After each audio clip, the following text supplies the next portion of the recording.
Hello everyone, it's Raleigh, and oh boy, do I have something interesting to talk to you guys about today.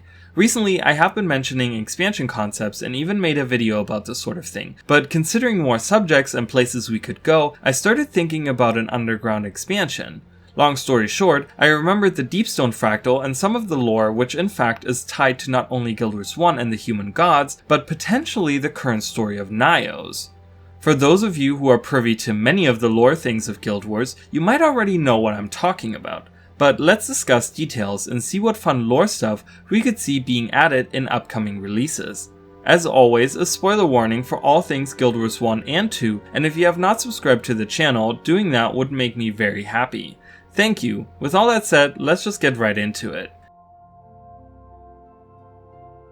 Let's start from the beginning. The Path to Revelations is a final quest in a chain of quests in Guild Wars 1. This particular quest chain involves an Asura named Kirsch, who can be found in the Tarnished Haven, an area of the world not accessible to us in Guild Wars 2. He says that he has studied the human gods. He found it strange that these gods have different domains and are stronger in different areas, even though they're supposed to be these omnipotent, almighty beings. He decided to explore the various domains, or facets, of these so-called deities. Using a device aptly named the Divination, he tasks you with killing each of the 6 facets. The 6 facets are as follows: the facet of creation for Melandru, the facet of destruction for Balthazar, the facet of illusions for Lissa, the facet of death for Grenth, the facet of existence for Dwayna, and the facet of spirit for Cormier. Each time you accept one of these quests, Kirsch gives you a vague explanation as to what the facets are. In short, these are like manifestations of the gods' powers, almost like the avatars you can find at different shrines. The interesting part here is that these facets manifest themselves as dragons. We have seen this before with Glint in Guild Wars 1, where her facets were also manifested as dragons. Understandably so, and with that the facets we see the Herald wield in Guild Wars 2. I think that at this point in development, ArenaNet wanted to keep the idea of a connection between gods and elder dragons open, so I wouldn't read too much into this. Moving on though, after we finish the initial quests, he tells us that the energy readings, or magical signatures, that the divination device found are coordinates leading to a place called Varijar Fells. This area is also not accessible to us in Guild Wars 2, and by the looks of it, is actually underwater now, deep in the Shiver Peak Mountains. The particular location on the map where the coordinates lead is called the Varijar Stone Circle, where we can usually find undead and skeletons roaming about, and is said to be tied closely to the mists. This is our first clue into this mystery. Since we are trying to find connections to Nyos, having something related to the mists is already very compelling. Once the location is reached, the facets appear before you once again, and of course you have to kill them, again. This is where it gets interesting though. Upon killing them, an ephemeral spirit appears who says 4 lines of dialogue and then disappears. At first glance, these are nonsensical and Kirsch is extremely frustrated. Nothing comes of it, just Kirsch saying he will decipher what the spirit said and perhaps you two will meet at the end of the path. Now the message here isn't too difficult to decipher since it uses simple substitution cipher, meaning that, simply put, the letters were swapped for other letters. Mind you, I did not decipher it myself as I am not smart enough for that, but someone in the Guild Wars community did, and this is what the message reads once deciphered. An offering to those who seek, beyond the mists, beyond the dreams, on distant shores of a land unwaking, answers there lie in waiting.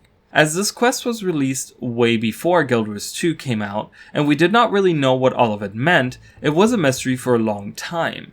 Obviously, at this point in time, we can see a clear connection to Nyos, with the second line specifically, but I'm jumping ahead. Let's rewind. When Eye of the North came out, we only knew that the next step of the Guild Wars universe was fighting the Elder Dragons. People in the community figured that since the facets manifested as dragons, that there was a connection to the Elder Dragons in some way. The idea of a land unwaking led many people to believe this line was talking about ore, since ore at the time was still on the ocean floor, but we knew that it would rise with Zaitan by the next game, and that Beyond Dreams could have something to do with the Solvari and their dream of dreams. So many people were waiting for us to be able to go to Ur, which was the land of the gods once upon a time, who were also connected to the myths, in order to find answers to what this meant. Now in Guild Wars 2, we were finally able to travel to Ur. Unfortunately, this ciphered language did not appear anywhere in Ur, and no mention of anything like it was made. The only place where something relating to this language can be found is in the Durman Priory. Here we can find a book named Varajar Fell's Notebook. Within this book we can find more ciphered messages. Once translated, this is what the book says. I believe Varajar Fells will be my tomb, for I have no desire to leave this valley of tumbled gods. The facets have been revealed, and the cipher as well. I have mastered them. A greater understanding of the eternal alchemy is within my reach. Human gods, char gods, Norn animal totems, they're all part of the all-encompassing eternal alchemy.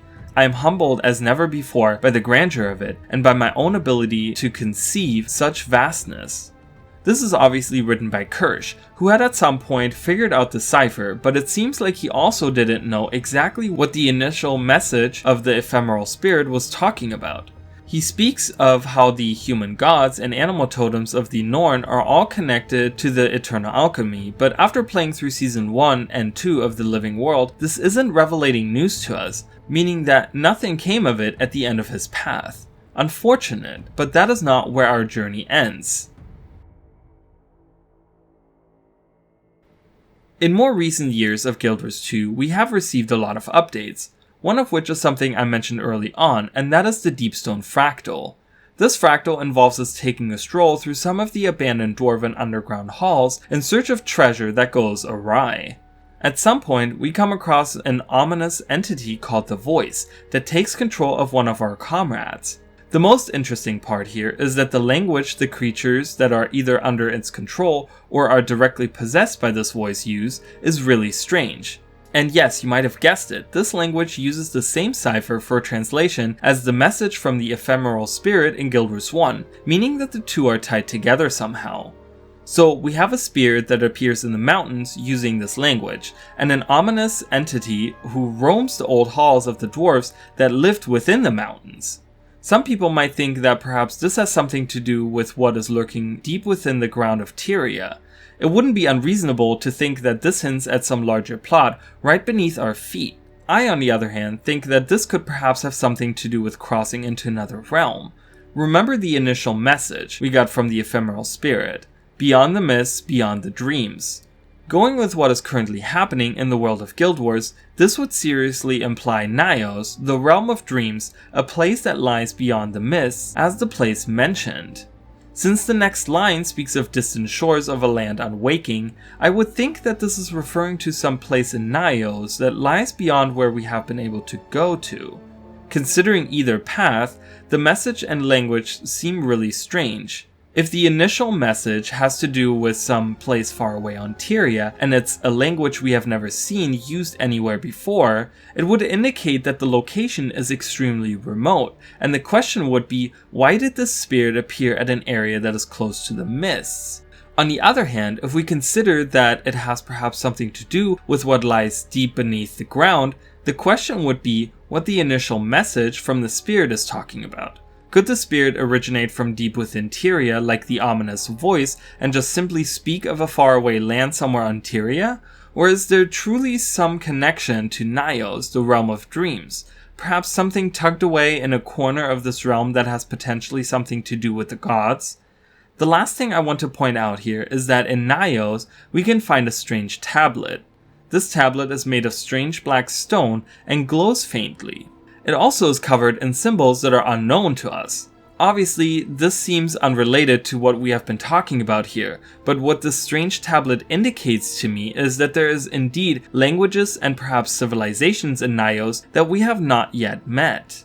I could be reading into a lot of stuff here, but it would be incredible if the developers would expand on this mystery in some way. What do you guys think of all of this? Alright, that will be it for today. I thought that this particular mystery in the Guild Wars universe was perhaps important to talk about as we venture further into Nyos. Maybe there will be things in the rest of the map that give more hints to some of these mysteries and others like the Mersat. Thank you guys for watching, and I will see you all next time. Bye guys!